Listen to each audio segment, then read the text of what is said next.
할렐루야. 12월 19일 수요일 묵상 말씀을 시작하겠습니다. 끝까지 견디는 자는 소망을 이루리라. 네, 참으로 지당하신 말씀입니다. 참으로 합당한 말씀입니다. 끝까지 하는 자는 반드시 소망을 이루게 되어 있습니다. 끝까지란 무엇일까? 끝까지 하는 거죠. 끝까지 하려면 어떻게 해야 될까? 먼저 가치성을 알아야 합니다. 가치성을 모르면 끝까지 할 수가 없습니다. 끝까지 하는데도 반드시 정성을 들여야 합니다. 그냥 대충대충 하는 것이 아니라 정성을 들이지 않으면 소망을 이룰 수 없습니다. 이루어지더라도 가치를 모르기 때문에 고맙고 귀하게 여기며 운명을 바꾸어 놓는 사건이 일어나지 않습니다. 반드시 귀하게 소중하게 여겨야 합니다. 어느 정도 귀하게 소중하게 여겨야 되냐면 조금만 더, 지금보다 조금만 더 귀하고 소중하게 여기면 되는 것입니다.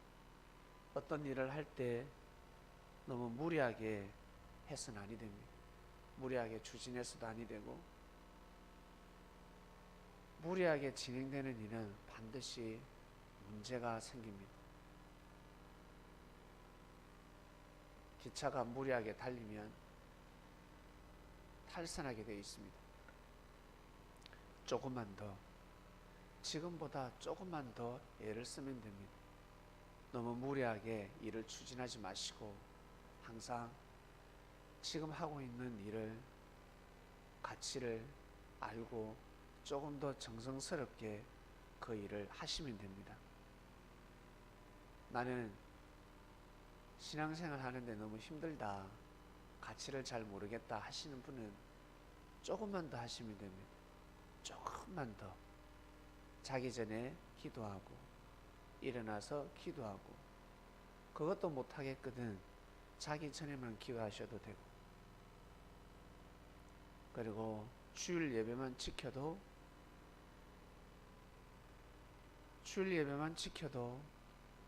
소망을 이루는데 큰 도움이 됩니다. 이스라엘 백성들은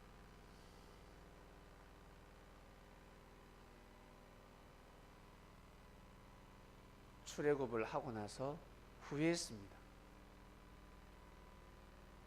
나온 것을 후회했습니다. 어떠한 어려움이 있어도 나온 것을 후회해서는 아니 되었습니다.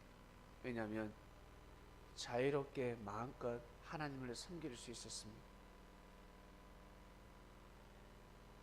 그런데 이스라엘 백성들은 자유보다 편한 것을 원했습니다. 자유가 중요한 것입니다. 사람이 자유롭지 못하면 편한 것은 다 사라지게 되어 있습니다. 자유로워야 합니다. 애굽에서 알고 보면 자유롭지 못했고 편하지 못했음에도 불구하고 신강야에서 그래도 애굽이 편했다, 가만히 있어도 그래도 먹고 살 수는 있었다, 여기는 지금 일을 해도 몸부림을 쳐도 먹을 것이 없다, 물이 없다, 불평하기 시작했습니다. 그리고 나온 것을 후회하고 있었습니다. 그러면 하나님의 뜻을 이룰 수 없는 것입니다. 하나님의 뜻이란 상상을 초월합니다. 자신의 뜻만 이뤄도 기쁘고 축복을 받는데 하나님의 뜻을 이루게 되면 어마어마한 축복을 받게 되는 것입니다. 자신뿐만 아니라 후손에 이르기까지, 자손 대대에 이르기까지 축복이 이어지게 되어 있습니다. 그 축복이란 화가 빗겨가는 것입니다. 죄를 범하고 잘못을 한다 할지라도 화가 빗겨갑니다. 화가. 보이는 축복이 능쿨채 들어오지 않아도 큰 화가 빗겨가는 것입니다. 면죄부가 주어지는 것입니다. 그래서 조금만 하면 됩니다. 조금만. 끝까지 견디기 위해서는 조금만 더 하면 됩니다. 지금 하는 일에서 조금만 더 어떻게 가치를 알고 조금만 더 하면 엔진이 움직입니다. 중요한 것은 이스라엘 백성들 반드시 가나안 땅에 갔었어야 합니다. 조금만 더 갔으면 되는데 못 가죠. 3일만 걸으면 들어갈 수 있었습니다.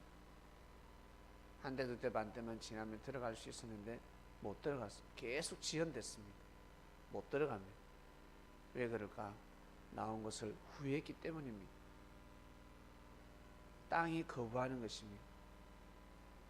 땅에도 임자가 있다 했습니다. 집을 사더라도 땅을 사더라도 임자가 있다는 말씀이 있습니다. 땅이 거부하는 건 너희들은 임자가 아니야. 여기 와서 살지 마라. 거북하다. 거북스럽다. 믿음 있는 자들만이 그 땅에 들어갈 수 있었습니다. 어떤 능력이 아니었습니다. 다른 특별한 조건이 아니었습니다. 조금만 그 믿음을 조금만 더 지켰으면 되는데 이스라엘 백성들은 계속 후회하기 시작했습니다. 자신의 삶을 후회하기 시작했습니다.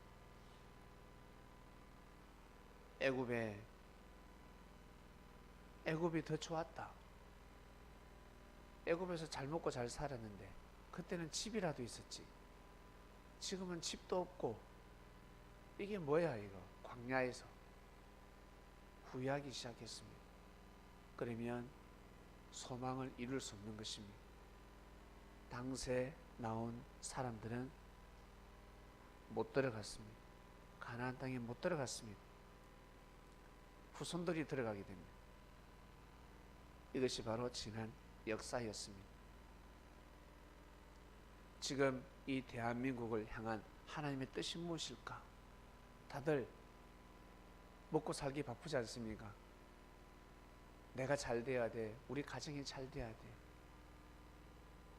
결국 이 민족이 잘 돼야 되지 않겠습니까? 국가가 잘 되면 우리 인생은 반드시 풀어집니다.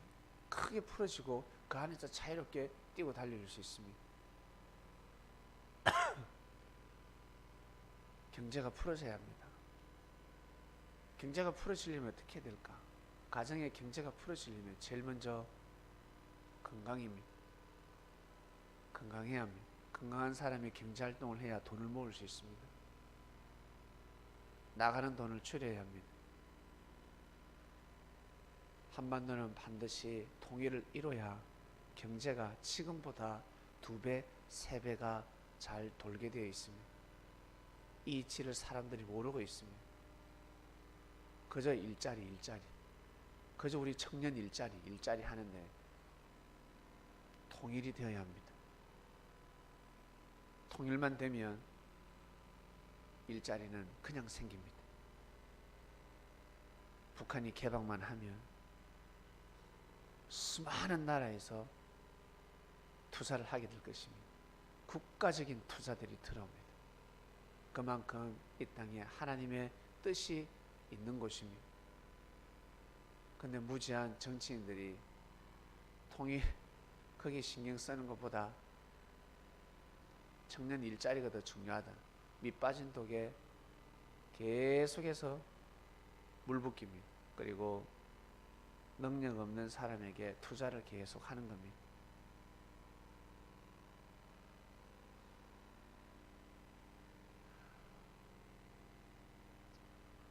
우리나라 정상은 끝까지 견뎌야 합니다. 많은 압박이 있을 것입니다. 많은 고충이 있을 것이고 끝까지 견디면 소망을 이룰 수 있습니다. 여러분에게 주어진 소망이 있습니다. 그 소망을 이루는 것은 조금만 더 기본적인 것을 조금만 더 하면 반드시 소망을 이루게 됩니다. 끝까지 하면 되니까. 끝까지 하려면 반드시 가치를 알고 그 일을 해내야 합니다. 오늘도 귀한 삶을 살아가시길 바랍니다. 하나님 아버지 감사합니다. 끝까지 견디는 자는 소망을 이룬다 했습니다. 끝까지 어떻게 견딥니까? 힘든데 조금만 더 하라. 조금만 더 믿음을 가지고 조금만 더 가치를 알고 조금만 더 정성을 들이라 하셨습니다. 무리하게 하지 말고 조금만 더 꾸준하게 저에게 부담 없는 말씀이 주어집니다. 오늘도 그런 마음을 가지고 조금만 더 힘을 냅니다. 조금만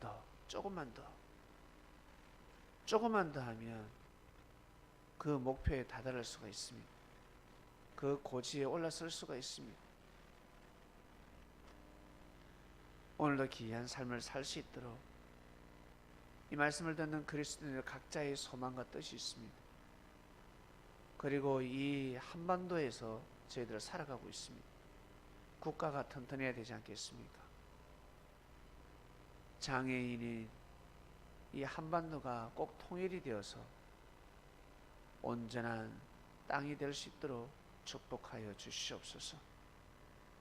오늘도 귀한 삶을 살아가길 원합니다. 감사함을 드리며 사랑하는 예수님의 이름으로 기도드립니다. 아멘.